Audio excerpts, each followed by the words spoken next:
We at The History Guy are also excited to announce a new way to interact with the team and the History Guy himself at locals.com. Join the History Guy Guild for your one-stop location to chat with other history fans, get updates on the team, and more. You can join for free or pay as little as $5 a month to get access to live chats with the History Guy, looks behind the scenes, early access to ad-free videos, and more. Find us at historyguyguild.locals.com. We look forward to seeing you there.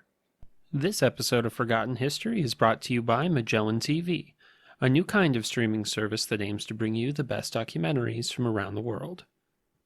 On today's episode, the History Guy talks about some of the foundation of our modern world, how an Italian-American man's vision fundamentally changed the way banks and loans work, and that ever-present blessing and curse of the wallet, the credit card. Without further ado, let me introduce the History Guy. You might never have heard of Amadeo Giannini, but you have likely benefited from one of his innovations. Because before A.P. Giannini, much of the world operated much differently than it does today. Born in San Jose, California to immigrant parents in 1870, Giannini left business college at the age of 15 because he thought he could do better out in the real world, and he joined his stepfather's produce business, becoming a produce broker in California's rich Santa Clara Valley. By the age of 31, he had become so successful that he was able to sell his stake in his company to his employees and retire. He hoped to indulge his passions for reading and travel. But in 1902, his father-in-law passed away and left his family an interest in the Columbus Saving and Loan Society, which was a small bank in North Beach, California. And so Giannini was asked to join the bank on its board of directors. But when he got into banking, he was disappointed. He found out that banks really only loan money to people who were already wealthy and who could provide collateral.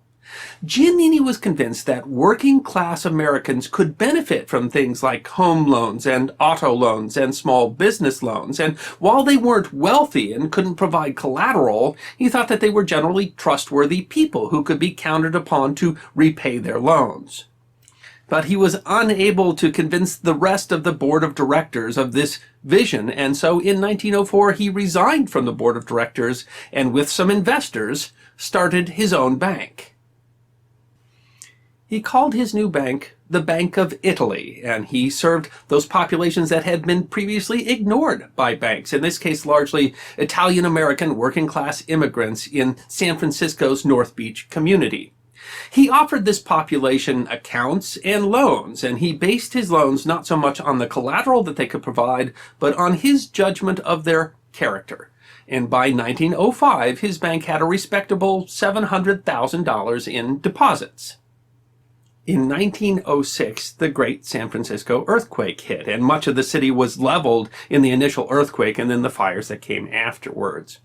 Giannini's bank, the Bank of Italy, which was housed in a converted saloon building, took real damage in the earthquake, but before the fires could come, he loaded all the deposits from the vault and the bank records in a wagon and took them out of town to his residence where they would be safe from the fire.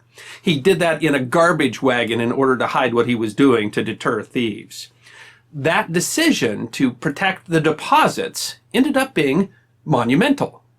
While larger banks had vaults that would protect their deposits in the fire, when a fire burned over one of those vaults, it would be several weeks before it cooled down enough that you could open it, and most of their buildings were destroyed, and so the banks were unable to open. But the destroyed city was in desperate need of capital to rebuild, and because he had protected his deposits and records, Giannini could open up right away. Initially just using 2 beer barrels and a plank as a desk, he started serving his own depositors and making new loans.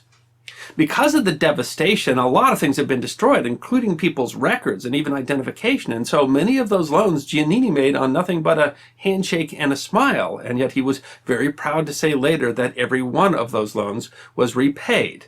And the Bank of Italy played a major and important role in helping to rebuild the city of San Francisco, and at the same time increased trust in the community in his bank. And it was largely because his bank focused on smaller middle-class depositors that the Bank of Italy was able to withstand the 1907 bankers' panic, which caused many other banks to close their doors. Giannini was a pioneer of branch banking in America. He saw it as a way to get closer to the community, to expand the depositor base, and to protect banks from instability. He studied the system that was used in Canada, and so in 1909, when the state of California changed the law and authorized the opening of branch banks, he immediately opened a bank in San Jose. By 1919, the Bank of Italy was the United States' first statewide branch banking system, with 28 branches in the state of California. Giannini made his success serving underserved communities, like immigrant communities and small businesses. He believed that money should not sit idle and that it should benefit everyone. And his efforts not only greatly impacted growth in the American West, but banking policy. If, for example, you've ever had a monthly repayable home or auto loan, then you have A.P. Giannini to thank for that innovation. Prior to Giannini's vision, banking in America was generally a service that was only offered to the very wealthy. But Giannini himself was not a fan of great wealth. His banks were usually owned by the employees. He often didn't accept a salary, and when he was offered a large bonus one year of over $1 million, he quickly donated it to the University of California and created the Giannini Foundation of Agricultural Economics. When he passed away in 1949, he left an estate of just $500,000. Now, that was not a small sum at the time, but it was far less than the millions that he could have earned had he wanted to. "Money itch is a terrible thing," he was quoted as saying. "I've never had that trouble." Giannini's actions affected America in so many ways. For example, his bank bought bonds that allowed the building of the Golden Gate Bridge. He made the loan to Walt Disney that allowed him to make the movie Snow White, the world's first full-length animated motion picture. He helped to develop the California wine industry. In 1939, he made a loan to two inventors who wanted to build oscilloscopes, and they used that money to start a company that originally sold testing equipment. Their names were William Hewitt and Dave Packard, and of course the company today is called HP.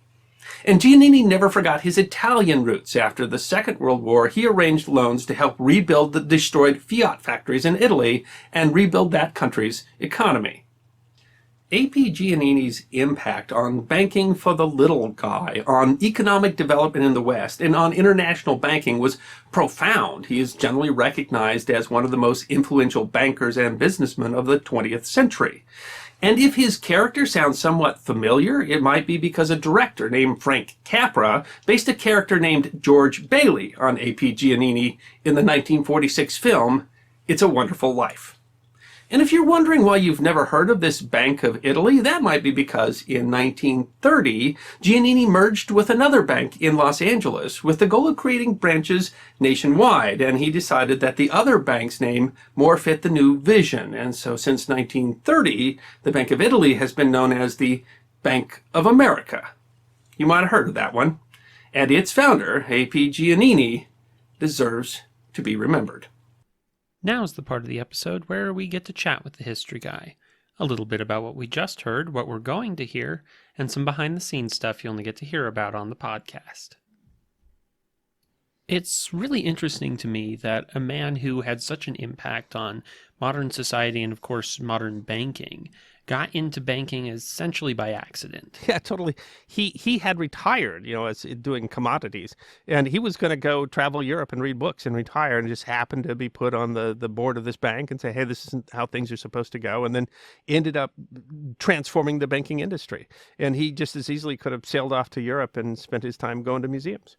And I think that really speaks to the kind of singular person that he was. I'm not going to say that he was the only person who was thinking about that at the time or the only person who could have done it, but he was positioned in the right place and he had the vision to see even the barest piece of what our modern society has become. Yeah. at a time when very few seem to be seeing the same vision. So you can't say that he was unique, because they ended up changing quite a few laws. That he wasn't the only one that was saying this. But I mean, certainly he was the voice, or one of the most powerful voices, to make these changes. And he was well positioned to do so. I mean, you're right. The earthquake and fire had a lot to do with how he was able to transform banking. So some of that was just happenstance, but a huge amount of it seems to have been his vision, his force of will, changing the whole industry, and the industry following him. Yeah. It's not that when you say like an accident of history, we're not really working with averages. It's not like we can be like, well, this is outside of the normal range of things that happened. History only happened, the one way it did. Of course, there's different opinions on how it happened and why it happened and what people were thinking, and there's room for us to talk about it. Otherwise, we probably wouldn't have this show. No reason for the history guy. But it's unique that he was both in that position and was someone who could do it. He had the resources, he had the vision, and he was clearly looking forward far enough that as soon as they opened branch banking in California, he was like, instantly. Yeah. Well, I think he was pushing for that, and as soon as it was opened, he was able to take advantage of that. And that helped to push for doing it nationwide, and that helped to take essentially this little Bank of Italy that he had started there and become the Bank of America. And it had a lot to do with his ability to see something. Like many people, he saw an opportunity. He saw people who had a need, and he found a way to supply that need. But what's incredible to me is that he really saw it despite what everyone else thought, and then was willing to just go forward with it, no matter the consequences and the difficulties. And I mean, I think that there's always people like that in history. I think there's a lot of people that, they look at the status quo and they think it doesn't have to be that way just because some people look and they is. say why, other people look and say why not. And he just said, why not do it this way? And for someone who didn't seem to seek a lot of personal gain for that, he didn't really want to have his name in public. He wasn't really looking to get rich. He just was doing things that he thought should be done. It is amazing that as much money as he could have made, because, I mean, he certainly could have been among, most wealthy people of the period, for sure. I mean, he could have been, a John Jacob Astor or a Carnegie. He certainly could have chosen to have profited much more from what he did than he did. He shared his profits with his employees. He shared his profits with his depositors. He lived a comfortable life, I'm quite sure. But he said money itch is a terrible thing, and I've never suffered from it. And that's incredible too. I think a lot of times when you have someone who made changes, then you go find a lot of picadillos in their life and flawed humans and stuff. I think A.P. Giannini was what he appeared to be, and that was a person doing what he thought was the right thing to do. I mean, they talk about, like money corrupts. And I mean, wherever you stand on that philosophically, this idea that like once you have lots of money, you can do so many things with it. And of course, you kind of get to a point where there's almost nothing you can't do. And for him, he seemed to have he knew what he wanted, and he wasn't always looking for more. He didn't make money just for making money's sake, which I think you could accuse some other people of doing. And he seems really to have thought that for him, it was about making something new in the world. It wasn't just, I mean, his success had a lot to do with the fact that after the earthquake, he was the only guy out there that could loan money. That bigger banks couldn't access their money, and he could. Yeah, that's. It makes you think that he was awfully clever for putting all that money in the wagon. Yeah. Well, if the wagon had been robbed, maybe you would think. That's fair. The football coach who says go for the Hail Mary pass. If they make it, then they're the hero. If they don't, they don't. So maybe some things have gone differently, then he wouldn't have changed the world, and we would never know his name. So there's certainly got to be some luck involved in how he was able to change the world too. But he was a man of vision, and you can just tell from the stuff that he invested in. Definitely. That he had a vision that's saying that, capital should be used to change the world. And that's the reason you have bank deposits is so that money can be used to make the world a better place and pay those depositors back with interest. It is incredible, even just what he invested in. He invested in, like the making of Snow White and HP and all this stuff. That is a huge deal today. And, all this stuff that played its own role in history and society and even had a huge impact. Even if he was just a banker who had, kind of invested in these dreams, he'd be worth talking about. But this is a dude who, besides all of that, did all of these other amazing things, and for such amazing reasons. He gets that, like, bonus of $1 million, and he's like, all right, immediately going to donate that. And he died comfortably, and we're not going to say that, he didn't have money, but he didn't hoard it. It wasn't like when he died he had a huge collection of money. No, not at all. No. Yeah. He is someone who could have, from what he accomplished, have been much more famous than he was. He could have, from what he accomplished, been much more wealthy than what he was, and that wasn't important to him. It's You know, why, when we talk about why we should remember people and how people do get forgotten. I mean, I think most people would say that Giannini is worth remembering, and that he did stuff that was worth doing because he did good things in this world. Yeah. He's worthy of emulating. And part of the reason that he has been kind of forgotten is because he was willing to be forgotten. To him, it wasn't about, I mean, his name's on a lot of things. I don't know how comfortable he would be that we were still making episodes about him on the History Guy. Yeah. But I mean, that's one of the reasons that we love the History Guy, is that this is stuff that deserves to be remembered. It's a great story of a guy who made a difference Absolutely. and didn't seek out to get fame. And it's not like he's totally forgotten or anything like that. There's a lot of like grade schools named after A.P. Giannini and some other things. But I mean, he was just, there are people who go stick their name on everything, and we remember them, and maybe more than they should be. And there are people who just don't care where their name is, that maybe did more than we realize. And that's one of the reasons that we have the History Guy. Deserves to be remembered. One of the things that I was thinking about as I was listening to this episode, if you're just a person today and you're thinking about banks, you don't really think about the Bank of America as like a particularly, I mean, you think about it the way you think about other banks. Mhm. You don't think that it's like working on a fundamentally different philosophy from other banks.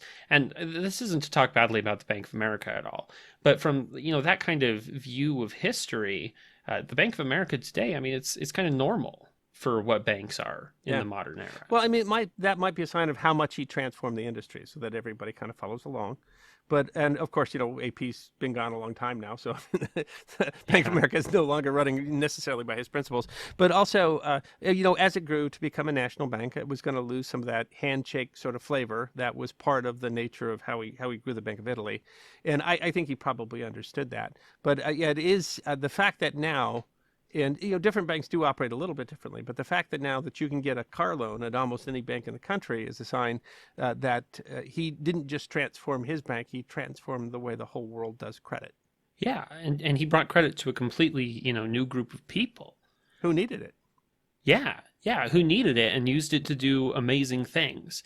And what's really special about him is that, he didn't seem to have like seen this as, here's a whole new market that's untapped that we can make all kinds of money off of, which, I mean, they have, of course. They've made tons of money. Banks have made tons of money based on people's deposits and loans.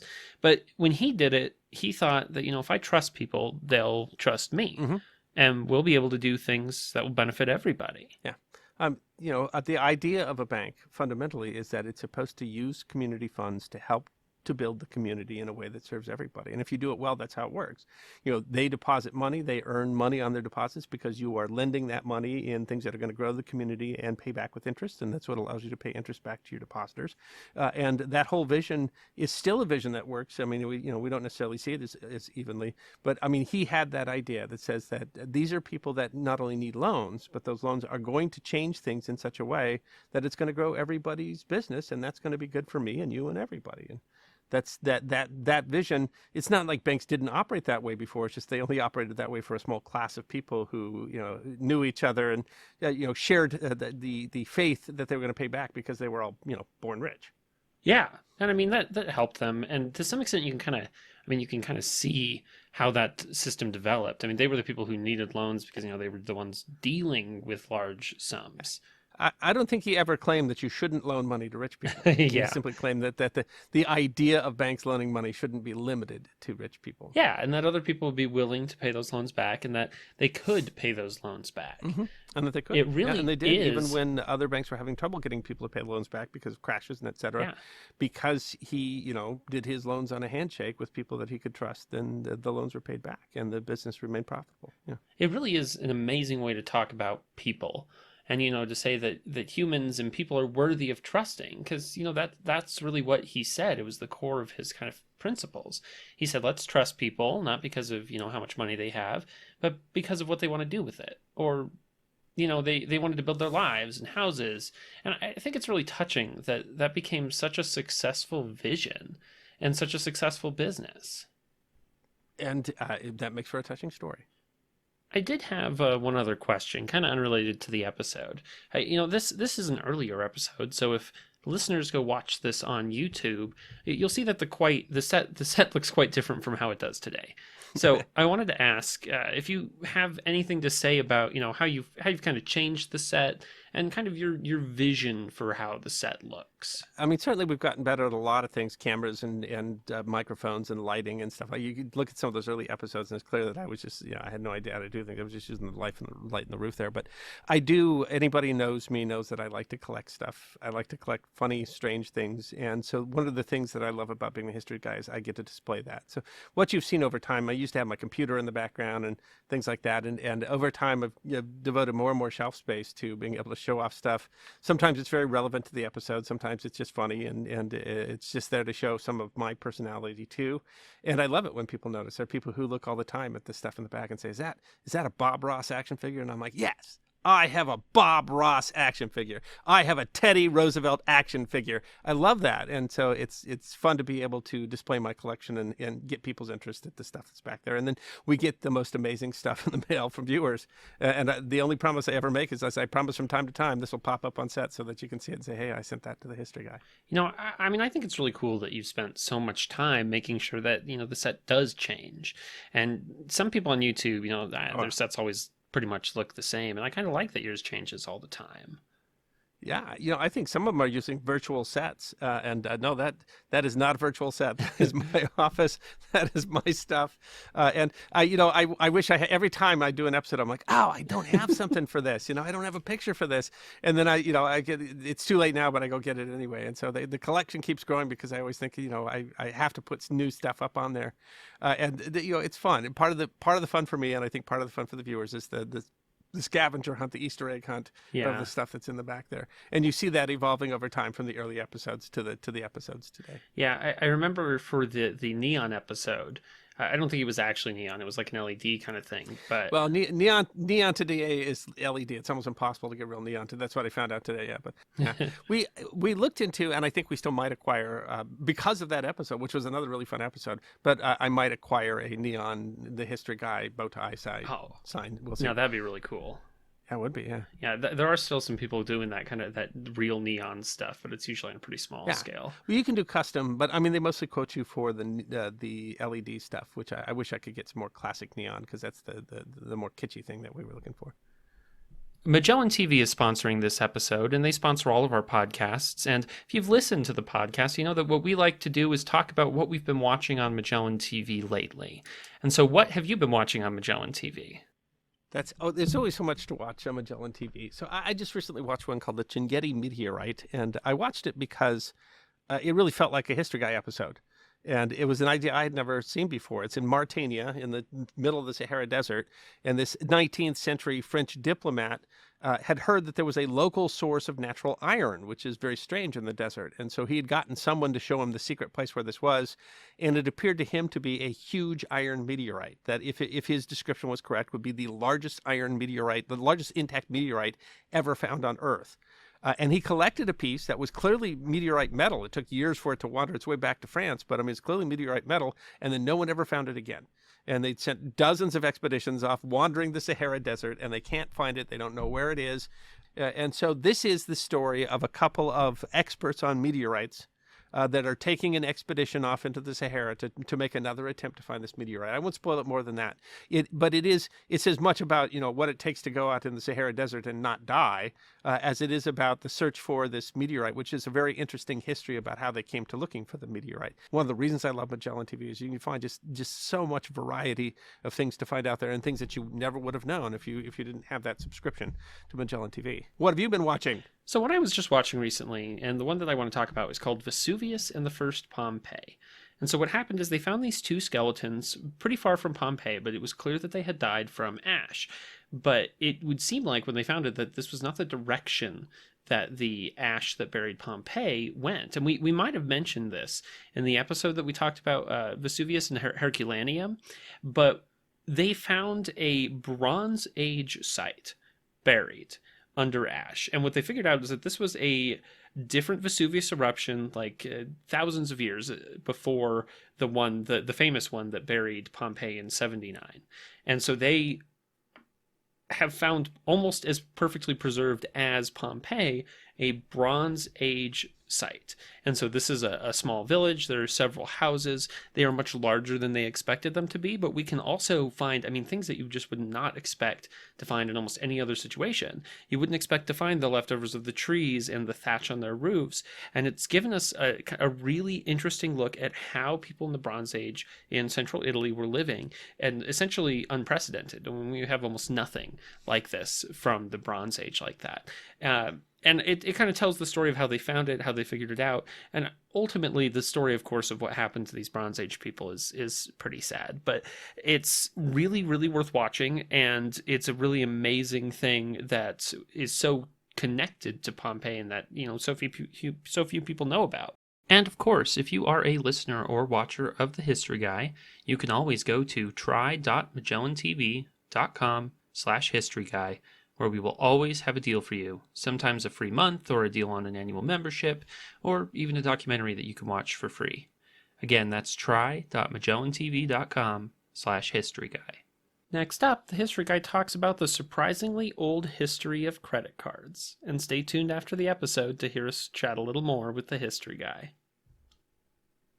The tradition of the Christmas shopping season starting the day after Thanksgiving likely harkens back to Thanksgiving Day parades, which, starting around the 1930s, traditionally had an appearance by Santa Claus at the end. The first use of the term Black Friday to refer to that shopping day, the day after Thanksgiving, was actually in an industrial journal in 1951, and it was referring to the number of employees who would call off sick that day in order to go shopping. The term didn't really become popular in the United States until the 1980s, when retailers preferred a friendlier story, which said that retailers tend to operate at a debt until the Christmas shopping season. And so Black Friday represents the day when they move from red ink, means they're losing money, to black ink, meaning they're making profit. According to a household survey in 2018, consumers who added debt during the Christmas season added an average of $1,230. Almost all of that was placed on credit cards.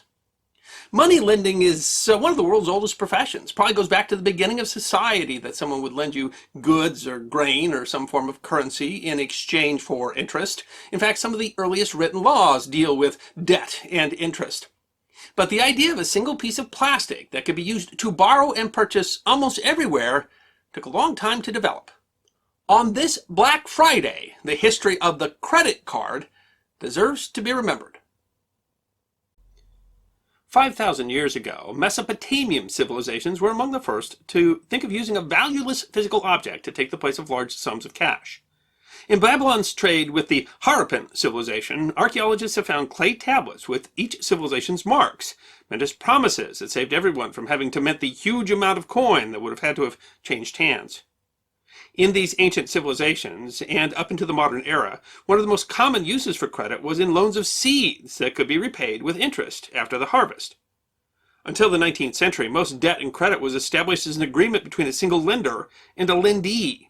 For the average person, banks were often not involved. The deals were between individuals and did not necessarily involve strict payment schedules.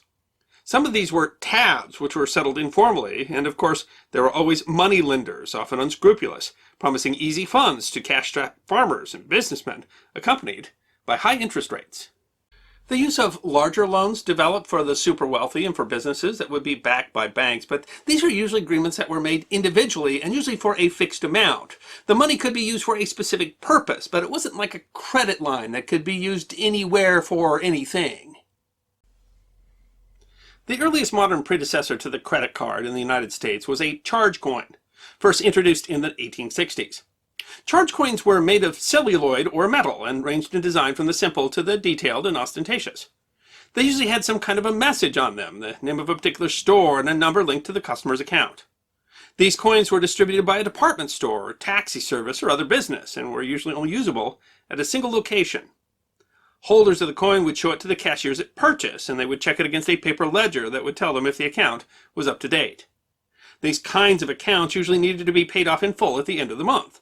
If they weren't, debt collectors would go to the customer's house and repossess whatever it was that hadn't been paid for. By 1885, in addition to the charge coins, there were paper slips that served a similar purpose. These paper cards had a signature and were accepted only at a particular location, like the coins, although sometimes they might be accepted at competitors as well. If a person traveled, the card was useless, but to local businesses, this was a positive, as it encouraged loyalty to their store. After the turn of the century, growing prosperity in the United States was putting more expensive purchases within reach, and more stores were extending credit to more people. By 1914, department stores all over the country offered credit to their customers.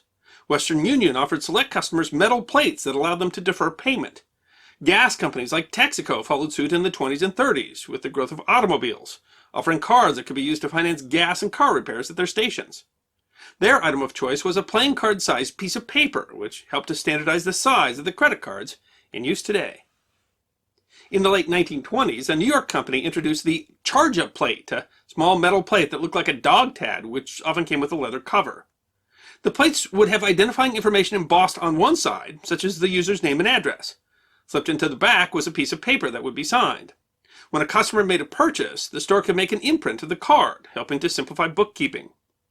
Charge-up cards remained in use until the 1950s, given to customers by large retailers like department stores.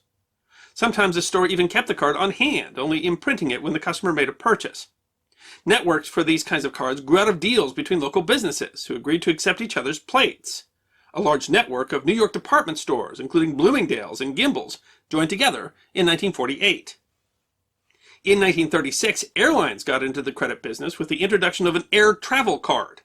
Conceived initially by American Airlines and the Air Transport Association, the air travel card provided business flyers with the ability to sign a receipt for a ticket and then pay for the tickets later. It also gave them a 15% discount on one-way tickets. The program quickly expanded to be accepted by 17 airlines. In addition to a card, the system included a small charge-up plate-like tag that was used to take an imprint. By 1941, the card was accounting for half of the participating airlines' revenue. All of these systems relied on a direct relationship between the store and the customer. It wasn't until 1946 that banks became involved. John C. Biggins, a banker working at Flatbush National Bank in Brooklyn, New York, is often credited with coming up with the idea of a universal credit card. He introduced the Charge It, a deal between the bank, local businesses, and the bank clients. When customers paid with a Charge It card, the business would bill the bank, which would in turn collect the money from the customer. The basic rules for the modern credit card system were born. The Charge It card usually worked with the businesses that were within a few blocks of the bank, but banks all over the country started to follow suit, extending credit to their loyal customers by working with all the most popular stores in their area. In 1949, Frank McNamara was having dinner in New York. When it came time to pay the bill, he realized he had forgotten his wallet. Fortunately for him, his wife was able to pay for the meal, but it was apparently the spark for a bigger idea. In 1950, McNamara and his partner Ralph Schneider put together their idea for the Diners Club.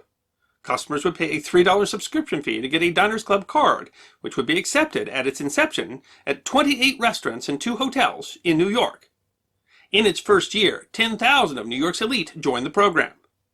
Alfred Bloomingdale, grandson of the founder of Bloomingdale's, started Dine Inside the same year in Los Angeles, a similar program. Later that year, the groups met and merged, with Bloomingdale becoming vice president. The card was immensely popular, becoming accepted in Canada, Cuba, and Mexico in 1953 and reaching 1 million members by 1959. Bloomingdale predicted that the day will come when the plastic card will make money obsolete. As early as the 1930s, some department stores had introduced revolving credit, meaning that the bills did not have to be paid in full, but could be paid in installments over several months. In 1947, William Gorman instituted the concept at the L. Bamberger & Company department store, allowing customers to finance smaller purchases, such as clothing, over a 6-month period with a 1% interest. The total had to be covered in 6 months because Gorman thought that it was psychologically unsound to continue paying for an item after it had worn out. In 1958, the Bank of America introduced the Bank AmeriCard, which would become Visa in California, as the first general-purpose credit card accepted at more than just restaurants. They started the program with a splash. They mailed out 60,000 already activated credit cards to Fresno, California customers. Within 10 months, the Fresno drop had spread across the state, and more than 1 million of the cards had been mailed out. Though the inevitable fraud cost the company millions, the stunt was a success. In 1966, Bank of America began licensing the card to be issued by other banks, spreading the network nationwide. A merger in the 1970s resulted in the creation of Visa in 1976. Competitors proliferated. American Express introduced the first plastic cards in 1959, replacing cardboard and celluloid. The Interbank Card Association formed in 1966, later rebranding as MasterCharge and finally MasterCard. But while people could now carry the cards, they were incredibly vulnerable to fraud. Cards had raised numbers, which were imprinted onto carbon sheets using a zip-zap or knuckle-buster machine that would run over the card. This had to be delivered to the bank, where it would be manually checked against known fraudulent accounts, and that process could take days. In the 1960s, IBM employee Forrest Perry is credited with attaching a magnetic strip to CIA identity cards, and IBM quickly developed the technology, simultaneously creating the magnetic strip for cards and shortly the automatic teller machine, which allowed customers to remotely access their funds from a bank. The strip was introduced in a joint venture between American Express, American Airlines, and IBM at the Chicago O'Hare Airport in 1970, also streamlining the airline's ability to sell seats on the newly introduced Boeing 747s. It wasn't, however, until 1980 that the technology became cost-effective enough to be adopted by Visa and MasterCard. Magnetic strips, too, are vulnerable to fraud, so in the 1980s, research was done that would lead to the EMV chip cards. EMV originally stood for the credit cards that founded the standard: Europay, MasterCard, and Visa. They were first introduced in Europe in the 1990s, and starting in 2015, U.S. retailers are required to accept chip cards or be liable for instances of fraud. A series of laws and decisions helped to shape American experiences with credit cards as well. In 1970, Congress passed the Unsolicited Credit Card Act, which made it illegal to send already activated cards to customers who had not requested one. In 1974, the Fair Credit Billing Act attempted to rein in deceptive credit card practices and require credit companies to allow customers to dispute charges. A 1978 Supreme Court ruling allowed nationally chartered banks to charge out-of-state customers the same interest rates as set in the bank's home state, which helped credit cards to take off nationally. According to the World Bank, in 2017, around two-thirds of Americans over the age of 15 have one or more credit cards, which is less than Canada, where nearly 82% of the people over the age of 15 have a credit card, but much more than Mexico, where only around 9% of the population has a credit card. But the future of credit cards has never been more uncertain, as there are new sorts of identification methods and mobile payment options, and these new options will probably lead to advantages and vulnerabilities and probably new regulations to deal with those. But in the last 150 years, credit has changed. It used to be something only available to the super wealthy, and now it's something available to, well, pretty much all of us. And that does allow us the opportunity to buy things we might not have purchased before. It's changed our entire understanding of cash and credit and purchasing and borrowing, but it also means that some of us are borrowing more than we can pay back. And the average American household carries around $6,300 in credit card debt. And no matter what the future of credit cards, you can assume that credit is still going to be around in some form, as it has been since the beginning of human society. So the first thing that always goes through my mind when I watch this episode is, as we're going through kind of the history of credit as a concept, it must have been awfully hard for ancient people to keep track of things like credit. They're doing this, literally because they can't mint enough coins. Between the empires, yeah. Well, and that developed over time, because that was what the Templars did, right? Is that they kept track of credit over distance. And Yeah. But yeah, at some point you just had to trust that King, Wadacabezer is going to actually pay you the 50 million, ducats or whatever that he's promised you. Yeah, and if he dies, that whoever comes next is going to pay that. Yeah, it's gonna, and of course, whether someone will loan you money depends upon whether you have acted honorably in terms of paying back money. So it's you can see how credit developed, why credit was necessary, and then what it meant to try to protect credit. And as you watch this, it's such when you watch the development, it all just makes so much sense. But you can see why it took a very long time for that to develop over time, because it really does come down to trusting people with your value. Yeah, I mean, you have to trust someone at some point in it. And the truth is, I mean, that's true even today, except that, we've got like laws and people who will go and force that. Yeah. Well, but thank heavens we've gotten rid of debtor's prison. Yeah. I mean, right? So, yeah, that's also true. And it wasn't always just for the very wealthy. Credit in kind of the more modern way, where they were, keeping track of it on a ledger and they were having payments, that was more for the very wealthy. But there have always been money lenders, and that was true in any ancient society, that there was someone offering some kind of loans. Yeah, at least for a very long time. I mean, how far back they go back in civilization, I don't know if we know, but money lending has been part of building civilization for as long as there's been civilization. someone's going to have a vision that's going to require that someone else shares wealth with them in order to build that vision. That's going to require some idea of how that wealth is paid back, or whether you get an interest in the business, or whether you're going to be paid back with interest. I mean, you can't operate without it. I know sometimes debt gets a bad rap in modern society, but I mean, imagine trying to run modern society without it, without being able to borrow and loan money. And then you'll see why maybe we shouldn't be quite so much worried about it. And not that there's not reasons to worry about all sorts. I mean, it is not a political show. I don't want to talk to you about anything like national debt or personal debt or college debt or whatever. It's just to say that you can't imagine truly running any sort of large commercial society without some version of loans and debt and credit. Yeah, I mean, even when you're kind of looking at small scales, I think one of the ways that credit worked for many centuries, for a really long time, is credit in the form of seed loans. You'd have someone loan these seeds to you at planting time, and so you don't have money when you're planting them, but when you've grown them, you get to sell those grown plants, and then you can pay back the seed loans, and that was fairly widespread. Yeah. And someone realized that, like, we don't eat if we don't do the seeds, and if I give the seeds, and that's going to be paying back in terms of crop, and realize that we have to help each other at those different times, and how do we keep track of that? Yeah. And writing to some extent came about specifically because of the need to keep track of records. Some of the earliest forms of writing are clearly keeping track of records of things like commercial transactions, but really in terms of debts and loans and what you're going to pay back and what you get in exchange.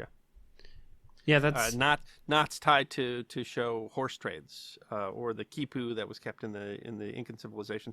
Those were all intended as record keep. Might be tax income or something like that, but they work from that same idea that you got to remember what somebody owes, or you don't get paid back, right?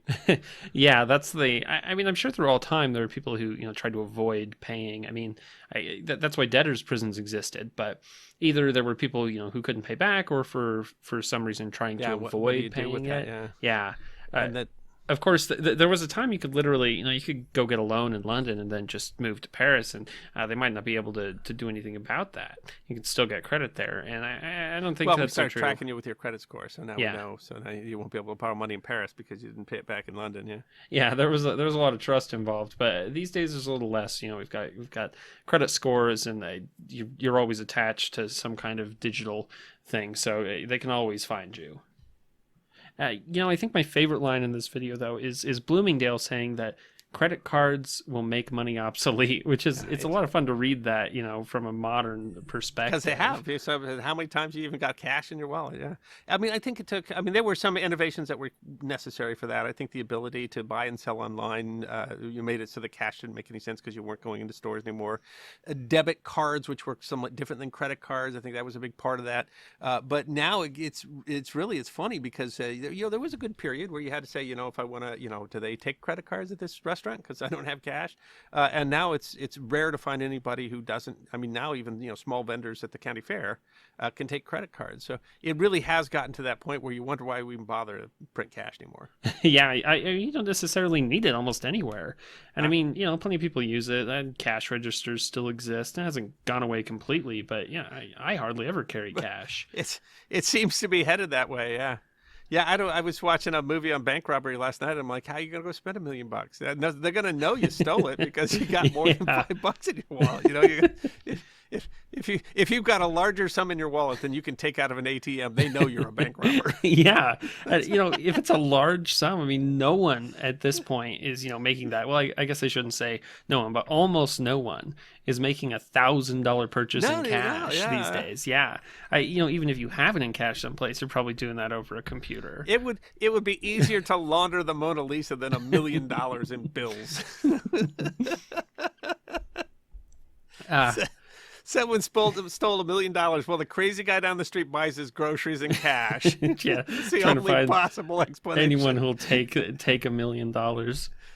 And it's changing. It's incredible how much it has changed and how it will continue to change. I mean, I've been thinking about This episode connects to the last one in an interesting way because the Bank of America, well past Giannini's days, but it was the first bank to send out these, universal credit cards. This idea that these cards you could just spend anywhere.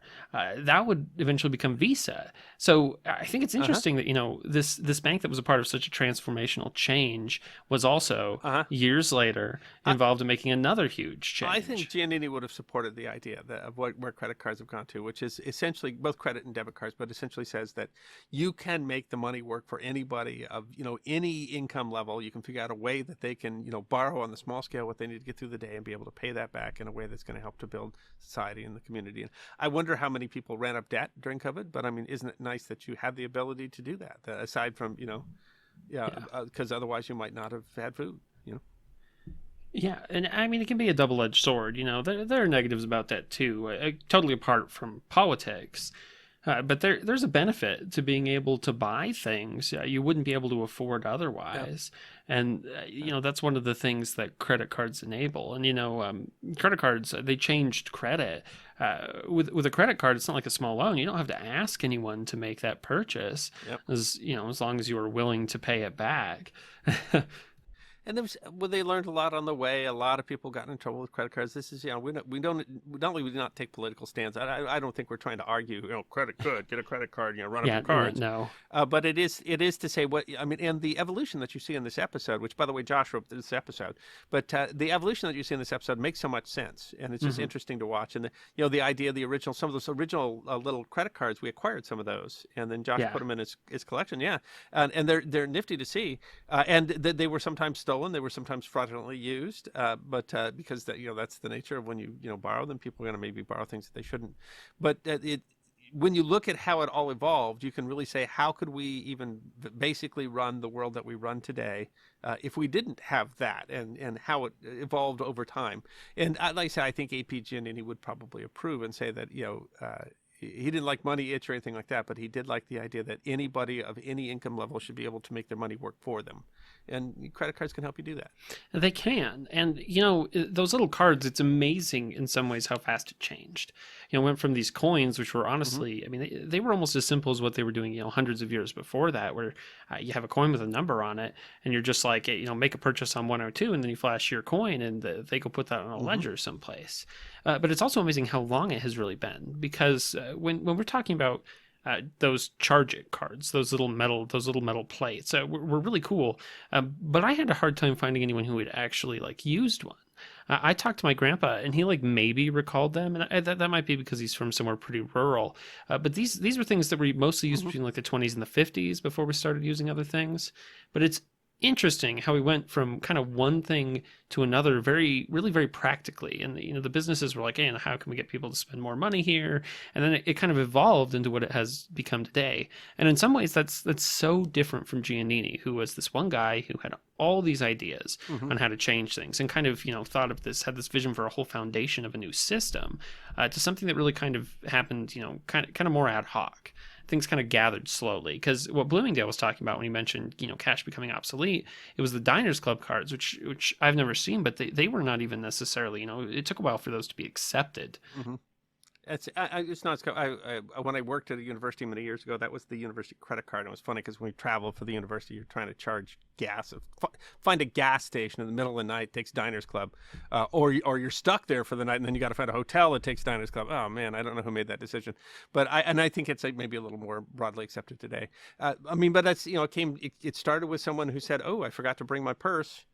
When I'm buying, when I'm going out to lunch, and they're saying, why don't we have a system where you can, make your money much more portable, because we know you're good for it. Yeah, and now we have these systems of revolving credit that people really rely upon. And again, apart from whether that's good or bad, it's something that occurred historically, and you can see how it was such a logical shift. And it's amazing, we've gone from this place where even in the 90s, when they were sending out cards, these already active cards, and you can see, how that had some problems with fraud. Although, of course, there's still fraud. I mean, that's something that happens with credit cards. But it's really interesting how that changes. And, one of the things that really surprised me when I was researching this episode were EMV chips. it's a very recent thing in the United States that, where everything can accept those cards, and all cards are going to have those chips. But that was something that was actually invented in the 1990s, and it was something that was required in Europe years before it was required in the United States. Yeah. Yeah, I traveled in Europe when all the European cards had them and our cards didn't, and it was actually kind of difficult to buy petrol in Europe with a card that didn't have a chip on it. Sometimes you had to actually dial a phone number in order to be able to use your card. I don't know why the U.S. is behind on that sometimes. Yeah, I know that gas stations were really slow to change here, and I know it's only in the past couple of years that a lot of the gas stations that were near me fully upgraded to a system that could accept chip cards. And what's funny to me is that I'll go to Loaf and Jug, and they don't work quite right. Somehow they don't read the card. So what they do is they take another card and they shove it in the chip reader. Oh, to push and it's it funny up to me. higher It's funny to me how these technologies went from being new to looking as janky as anything else inside a Loaf and Jug. Well, and we're to the point now where you're just going to wave your credit card over the machine, and that's how it's all going to work. Yeah, the other day I was at a gas station. I happened to not have a card, and I right there, while I was actually waiting in line, I went into my phone and I was able to add one of my cards onto some kind of Samsung Pay or something like that. And then as soon as I did that, then I could just wave the phone physically over the card reader. And I mean, that's incredible. That's a change from, you don't even have to have a card on hand. You just got this other thing you carry with you around all the time. And now that itself can be used to buy things. I think that's really just kind of an amazing change. Yeah, that your phone can be your credit card. Yeah. Well, it makes me kind of wonder, how this stuff is going to change in the future. Who's going to have a dime anymore, though? Who's going to carry money of any kind? Yeah, it'll be a thing of the past. No need for change anymore. They'll be talking about dimes the same way we talk about Roman coins these days. Look at these quaint little antique things the oldsters used to use back in the day. What'd you do with this? Yeah, you buried it in your backyard. Of course, it'll be a bad day when the power goes out. That's right. But there's still some advantages to cash, but most people don't carry that much around anymore. And the convenience of it is it's really hard to beat.